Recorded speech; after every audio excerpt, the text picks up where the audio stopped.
Welcome back to city news. పట్టణానికి చెందిన విశ్రాంత పోస్టల్ ఉద్యోగి టి కృష్ణమూర్తి గురువారం మరణించగా ఆయన భౌతిక కాయాన్ని మంగళగిరి ఎన్ఆర్ఐ మెడికల్ కాలేజీకి కుటుంబ సభ్యులు అందజేశారు. గత సంవత్సరం క్రితం తన బాడీని ఎన్ఆర్ఐ మెడికల్ కాలేజీకి కానీ సిద్ధార్థ మెడికల్ కాలేజీకి కానీ ఇవ్వాలని తన కుమారులకు తెలుపగా గురువారం మరణించిన కృష్ణమూర్తి దేహాన్ని ఎన్ఆర్ఐ మెడికల్ కాలేజీకి అందజేశారు.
నా పేరు సుధీర్ అండి. మా నాన్నగారు పేరు టి కృష్ణమూర్తి. ఆయన పోస్టల్ అకౌంటెంట్కి పనిచేశారు. ఆయన ఈరోజు ఉదయం చనిపోయారు. ఆయన అంతకుముందు ఆయన కోరిక మేరకు ఆయన బాడీని ఐస్ని హాస్పిటల్కి డొనేట్ చేస్తున్నాము. ఇందుకు సహకరించిన అందరికీ ధన్యవాదాలు. ఈరోజు ఉదయం కృష్ణమూర్తి గారు 78 సంవత్సరాలు వాకింగ్కి వెళతా గేటు దగ్గర పడిపోయి మరణించినారు. మరణించడానికి ముందర 6 నెలల క్రితం వారి కుమారుడికి ఒక లేఖ ఒకటి రాసినారు. ఆ లేఖని యాజిటీస్ చదువుతున్నాను. ఇప్పుడు నా వయసు 77 సంవత్సరములు. బతకాల్సిన దానికంటే ఎక్కువ బతకాలని అనిపిస్తున్నది. మరణం నా ముంగట ఉన్నదని నాకు అర్థమైంది. ఎప్పుడైనా ఈ బతుకు ముగియవచ్చు. ఈ సందర్భంగా నేను మీకు చెప్పదలుచుకున్న నా చివరి కోరిక, నా మరణానంతరం నా మృతదేహాన్ని గుంటూరు మెడికల్ కాలేజీకి కానీ ఎన్ఆర్ఐ మెడికల్ కాలేజీకి కానీ లేదా మీకు వీలును బట్టి దానం చేయండి. ఈ కోరిక నెరవేరుస్తారని ఆశిస్తున్నాను. ఇట్లు మీ నాన్న. ఇది ఆయన 1 year బ్యాక్ వారిద్దరు కుమారులకి రాసిన లెటర్ అనమాట. వారు చనిపోయిన తర్వాత వారి భార్య, 2 కుమారులు కలిసి వారి కోరికను నెరవేర్చడానికి మార్నింగ్ ఐ డొనేషన్ చేసినారు.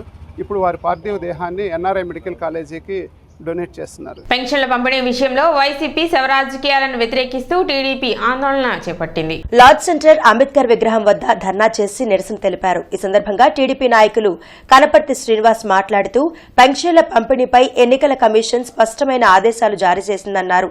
ఇంటికి వచ్చి పెన్షన్లు ఇస్తామని చెప్తే వైసీపీ నేతలు కుట్రతో వృద్ధులను సచివాలయాల వద్దకు తరలిస్తున్నారన్నారు. వృద్ధులు, వికలాంగులను వైసీపీ నాయకులు ఇబ్బందులకు గురి చేస్తున్నారన్నారు. వైసీపీ నాయకుల రాజకీయ కుట్రతో వృద్ధులు మృతి చెందుతున్నారని ఆరోపించారు. వృద్ధుల మృతికి వైసీపీ బాధ్యత వహించాలని డిమాండ్ చేశారు. జగన్ కుట్రలకు రానున్న ఎన్నికల్లో ప్రజలు తగిన బుద్ధి చెప్తారని హెచ్చరించారు. 60 ఏళ్లు దాటిన వృద్ధులందరూ కూడా అలానే రాలేని వాళ్ళందరికీ కూడా ఇంటికి వెళ్ళి ఇవాళ పెన్షన్లు ఇవ్వమని చెప్పింది. కానీ జగన్మోహన్ రెడ్డి, సజ్జల రామకృష్ణారెడ్డి, ప్రభుత్వ కార్యదర్శి జవహర్ రెడ్డి ముగ్గురు కలిసి కుట్రబన్నారు. వీళ్ళందరూ వైకాపా నాయకుల చేత సిగ్గుశరం ఉండాలి. నిన్న ఒక వృద్ధురాల్ని చనిపోతే వైకాపా జెండా, నల్ల జెండా పెట్టుకొని ఊరేగిస్తున్నారు. అసలు మీరు మనుషులా పశువులా అంటున్నా? అంటే మీరేంటి పెన్షన్ల పేరుతో శవరాజకీయాలు చేస్తూ ఉన్నారా? అంటే పెన్షన్లు వాలంటీర్లు తప్ప ఈ రాష్ట్రంలో ఎవరు ఇవ్వలేరా? మరి అన్ని రాష్ట్రాల్లో వాలంటీర్ వ్యవస్థ ఉందా? మరి అన్ని రాష్ట్రాల్లో సక్రమంగా జరుగుతున్నప్పుడు ఇక్కడ ఎందుకు జరగటం లేదు? మాజీ మంత్రి టీడీపీ సీనియర్ నేత ఆలపాటి రాజేంద్ర ప్రసాద్ జన్మదిన వేడుకలను నగరంలో ఘనంగా నిర్వహించారు. పార్టీ నేతలు, కార్యకర్తలు, అభిమానులు రాజాకు జన్మదిన శుభాకాంక్షలు తెలిపారు. ఆలపాటి రాజా 64వ జన్మదిన వేడుకలు ఇన్నర్ రింగ్ రోడ్లోని ఆయన స్వగృహంలో ఘనంగా నిర్వహించారు. టీడీపీ నేతలు పెమసాని చంద్రశేఖర్, నక్కా ఆనందబాబు, గల్లా మాధవి, రామాంజనేయులు, తాడిశెట్టి మురళి, పెదకూరపాడు బుజ్జి ఇతర నేతలు సమక్షంలో కేక్ కట్ చేసి సంబరాలు జరిపారు. ఈ సందర్భంగా ఆయనకు జన్మదిన శుభాకాంక్షలు తెలిపారు. భవిష్యత్తులో మరిన్ని పదవులు అధిరోహించాలని వారు కోరారు. టీడీపీ అభివృద్ధికి ఆలపాటి రాజా నిరంతరం కృషి చేశారని అన్నారు. ఆలపాటి రాజా గారి పుట్టినరోజు సందర్భంగా ఆయన్ని కలిసి పుష్పగుచ్చాలనిచ్చి ఆయనకి షాల్ కప్పి సత్కరించడం జరిగింది. ఇంతమంది ప్రేమ ఆదరాభిమానాల్ని పొందిన ఆయన ఆయురారోగ్యాలతో ఎల్లప్పుడూ ఇంకొన్ని వసంతాలు ఇలాగే పుట్టినరోజులు జరుపుకోవాలని అందరినీ కోరుకుంటున్నాను. మా శ్రేయోభిలాషి ఆలపాటి రాజేంద్ర ప్రసాద్ గారికి జన్మదిన శుభాకాంక్షలు తెలియజేయడం జరిగింది. వారికి ఆరోగ్యాలు మంచి పదోన్నతి కూడా కలగాలని మనస్ఫూర్తిగా వారిని ప్రభుత్వం ప్రార్థించి వారికి శుభాకాంక్షలు తెలపడం జరిగింది. తెలుగుదేశం పార్టీ సీనియర్ నాయకులు మా శ్రేయోభిలాషి, మరి అదేవిధంగా తెలుగుదేశంలో అత్యున్నతమైనటువంటి స్థాయిలో ఆదరణ పొందుతున్నటువంటి ఆల్పాటి రాజా గారి జన్మదిన శుభాకాంక్షలు తెలియజేయడానికి ఇక్కడ వచ్చాము. అధికారం ఉండొచ్చు, అధికారం లేకపోవచ్చు, పదవి ఉండొచ్చు, పదవి లేకపోవచ్చు, కానీ ఎప్పుడూ కూడా ప్రజలకు సేవ చేయాలి, ప్రజల్లో ఉండాలి. ఎవరైతే సబ్బందుల్లో ఉన్నారో వాళ్ళందరికీ మనం అండగా దండగా ఉండాలి అనేటువంటి ఉద్దేశంతో రాజకీయాల్లోకి ప్రవేశించినటువంటి వ్యక్తి మా మిత్రులు ఆలపాటి రాజేంద్ర ప్రసాద్ గారు. వీళ్ళందరి ఆశీస్సుల వల్ల, వీళ్ళందరి సహకారం వల్ల రాష్ట్ర స్థాయిలో 10 మందికి తెలిసేలాగా 10 మందికి సేవ చేసే అవకాశం కల్పించిన మిత్రులకి, అభిమానులకి, శ్రేయోభిలాషికి భగవంతుడు ఎన్ని సంవత్సరాలు నాకు ఇచ్చాడు ఆయుష్. ఇంకెన్ని సంవత్సరాలు ఇస్తాడో కూడా నాకు తెలియదు. ఆయుష్ ఉన్నంత వరకు నా శ్వాస తుది శ్వాస వరకు కూడా సమాజం కోసమే అని చెప్పి నా భావన. బెల్జియం యువకుడితో లాలుపురం అమ్మాయి వివాహం అంగరంగ వైభవంగా జరిగింది. మేళతాళాలు, వేదమంత్రాలు, తెలుగు సాంప్రదాయాల మధ్య జంట ఒక్కటైంది. పెళ్లికూతురు పేరు పుష్పలత. నగర సమీపంలోని లాలుపురం ఆమె సొంతూరు. పెళ్లికొడుకు బెల్జియంకు చెందిన క్రిష్. వీరిద్దరూ బెల్జియంలోని టీసీఎస్ లో ఉద్యోగం చేస్తుండగా పరిచయం ఏర్పడింది.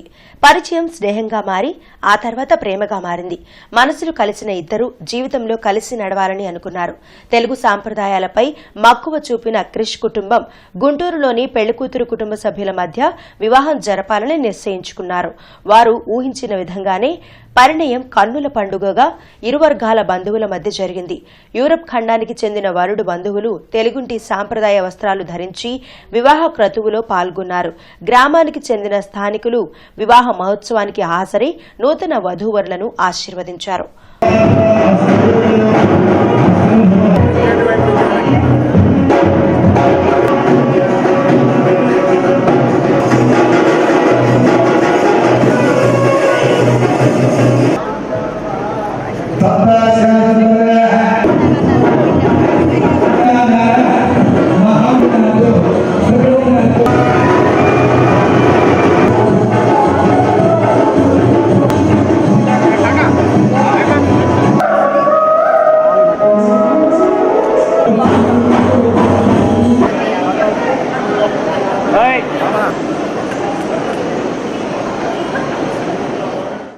హలో, హాయ్, నా పేరు పుష్పలత.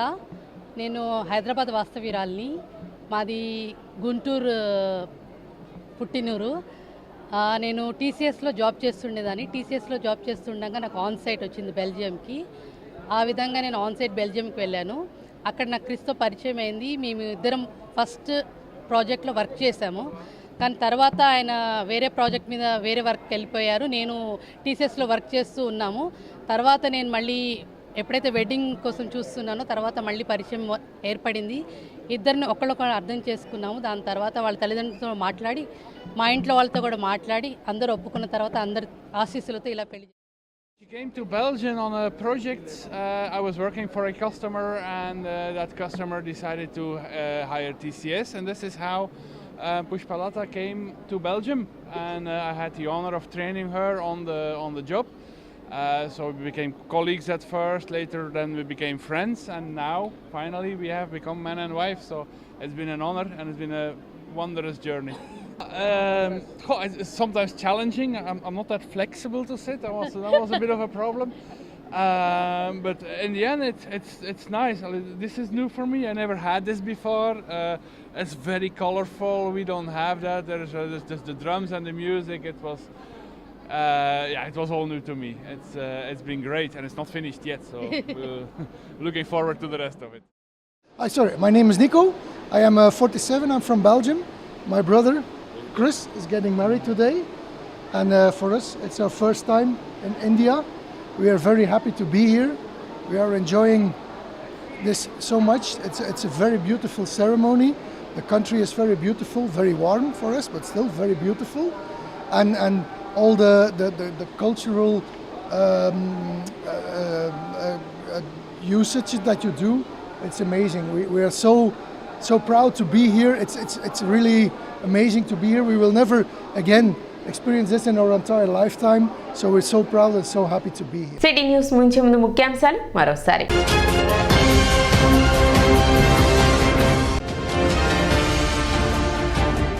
ఓటు హక్కు కలిగిన ప్రతి ఒక్కరూ రానున్న ఎన్నికల్లో ఓటు హక్కును వినియోగించుకోవాలి. మున్సిపల్ కమిషనర్ బండి శేషన్న.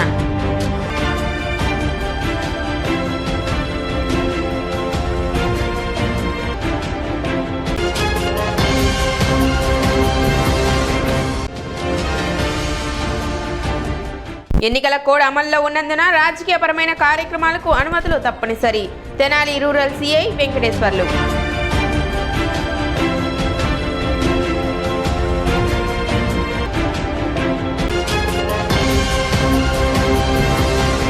సిటీ న్యూస్ ఇంతటితో సమాప్తం. నమస్కారం.